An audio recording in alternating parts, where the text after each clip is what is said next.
एक दिन प्रसाद पा रहे थे इसे, एकदम ऐसे हो गए।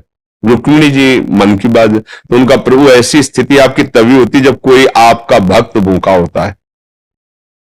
भगवान के आंसू आ गए। हमारा पुराना मित्र है सुदामा, और कई दिन से उसके घर में भोजन नहीं, बच्चे। बोले प्रभु आप दुखी हो रहे हो, महालक्ष्मी स्वरूप आप आदेश करो त्रिभुवन की राज्य लक्ष्मी उसके घर में। तो उनका बात तो यही कि उसके अंदर कामना नहीं है, और मेरे भक्त के अंदर यदि कामना नहीं होती तो माया मैं नहीं देता। मेरे भक्त के अंदर कामना नहीं होती तो मैं माया, और वो निष्काम भक्त है सुदामा, उसके अंदर कभी कामना आ ही नहीं सकती कि हे भगवान भोजन तो दे दो, कभी नहीं। तो रुक्मिणी जी ने कहा हम आपको दुख नहीं दे सकते। फिर हम कुछ रचती हैं, तो उनका नहीं, पहले हमें कामना पैदा करना पड़ेगा।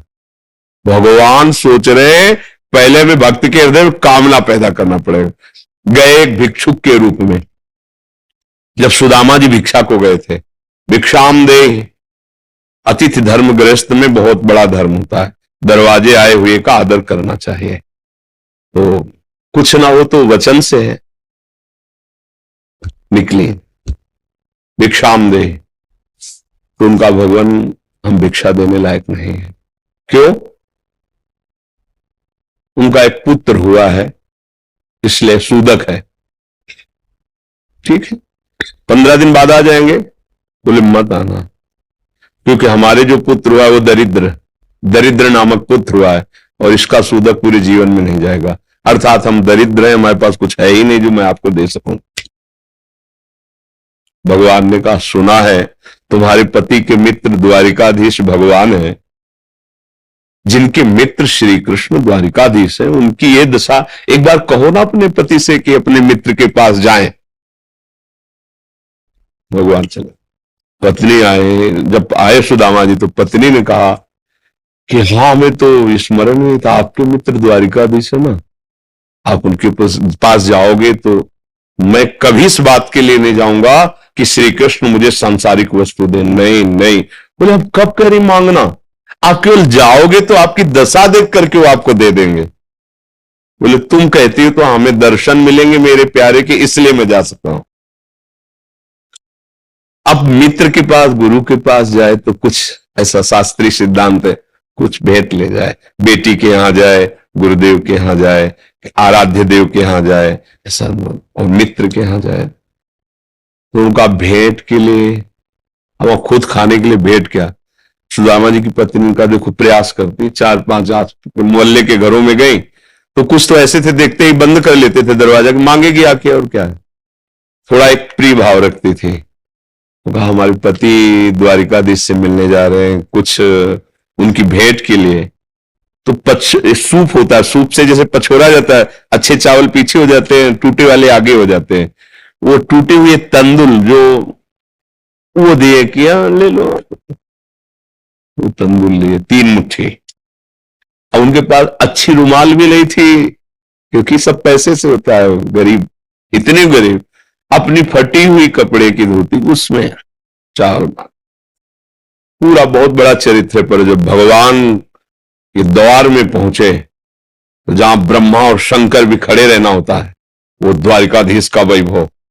द्वार पाए दरिद्र ब्राह्मण, फटी सी, इतनी बेवाई है, ऐसा शरीर है, आंखों में भगवत तेज समाया हुआ है भगवान।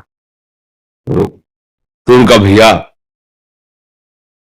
एक बार तुम अपने स्वामी से कह दो जाके कि सुदामा नाम का कोई आपका मित्र आया है, बस ऐसा। पार्षदों ने बड़े दयालु हैं, पार्षदों का आप यहीं तब तक खड़े रहिए जब तक हम ना आए। और भी पार्षद थे, एक दौड़ते हुए गया, जय जयकार हो प्रभु, कोई एक दरिद्र ब्राह्मण वेश में, और वो सुदामा कूद पड़े। भगवान ब्रह्मा शंकर को भी इंतजार करना पड़ता था, लेकिन सुदामा नाम सुनते ही भाग पड़े भगवान।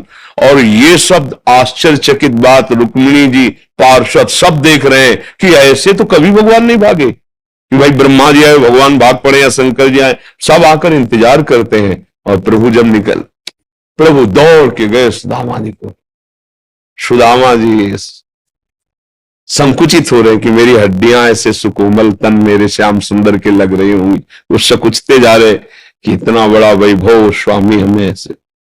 भगवान ऐसे अपने हाथ से चरण पखारे सुदामा जी के, थाल रखकर। रुक्मिणी जी आश्चर्यचकित हो रही है, ऐसा कोई तपस्वी, ऐसा कोई महात्मा जिसके ऐसे भगवान अभी तक तो नहीं देखा जैसा इस ब्राह्मण। और धोती कई जगह से फटी थी, जो दुपट्टी उसको कई ऐसे केवल अंग ढके हुए थे, ऐसी धोती थी, हड्डियां हड्डियां शरीर में। रुक्मिणी जी के पलंग पे बैठाला भगवान ने, जिस पलंग को ब्रह्मा शंकर नमस्कार करते हैं, उस पलंग पे बैठाला, चरण धोए, चरणामृत लिया गा, हो भाग्य आप पधारे, भोजन पानी सैन, चरण दाब रहे भगवान। सुदामा जी से तो वो दास पर कितनी प्रीति प्रभु करते हैं। 2-3 दिन 4 दिन सबसे प्रभु मिलवा रहे, परिचय कराए, मेरे मित्र सुदामा जी हैं, ऐसे बैठे।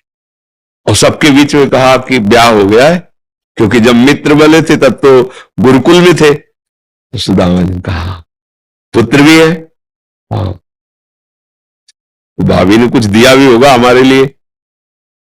अब ये वैभव, और वह फटे कपड़े में तंदुल कैसे? बोले देखो पहले चूक की थी, गुरु माता ने चले दिए थे हमारे लिए, और फिर चूक कर रहे हो, कुछ दिया है? अब भगवान ने ऐसे हाथ पकड़ा, उनका उठाया, इतने स्वादिष्ट कीमती वस्तु तुम छुपाए रखे हो। खोला, उस फटे पुराने कपड़े में लपटे हुए तंदुल, रोमांच हो रहा है भगवान को। रुक्मिणी जी देख रहे हैं कि ऐसी प्रसन्नता से तो 56 भोग भगवान नहीं पाते द्वारिकाधीश, जैसी इस गरीब ब्राह्मण के तंदुल पार है भगवान। दूसरी मुट्ठी ली, तीसरी में रुक्मिणी जी ने हाथ पर, प्रभु बस इतना काफी है इनके लिए। 2 मुट्ठी में 2 लोग का वैभव सुदामा को। प्रगट में 25 पैसे भी नहीं दिए, एक भी वस्तु ले। 3-4-5 दिन आनंद लिए, और फिर सुदामा जी से कहा कि भगवान ऐसे चले। सुदामा जी ने सोचा कि प्रगट में तो कुछ दिया नहीं, हमें लगता विदा करने चल रहे तो कुछ अगर 2-4 असरफी भी होंगी तो खान पान व्यवस्था तो चली जाएगी। भगवान ने कहा जो अच्छे अच्छे कपड़े पहनाए थे, रास्ते में कोई उतार सकता है तो उतार दो, अपनी धोती पहन लो। यहां पर धोती रास्ते बोले आप इधर से ऐसे जान, फिर वहां से मुड़ जाना। बोले हम तो आए थे तो रास्ता तो जानते ही, प्रभु चले जाए। और रास्ते में सोच रहे मेरे मित्र कितने कृपालु हैं, मुझे इसलिए नहीं दिया कि ये कहीं मेरा चिंतन छोड़कर धन का चिंतन न करे। हे श्री कृष्ण, सदैव आप जैसा ही मित्र मिले। सोचते सोचते आए तो देखा फिर वही द्वारिकापुरी। बोले मेरी बुद्धि मारी गई है कि वास्तविक यहां कोई रचना हो गई। यहां तो हमारी एक छोटी सी कुटिया थी, ऐसा देखा कि उनकी पत्नी जो स्वर्ण थाल ले दास दासियों से आरती उतारने। तो उनका तुम कौन हो? तो उनका आपकी दासी हूं, आपकी पत्नी।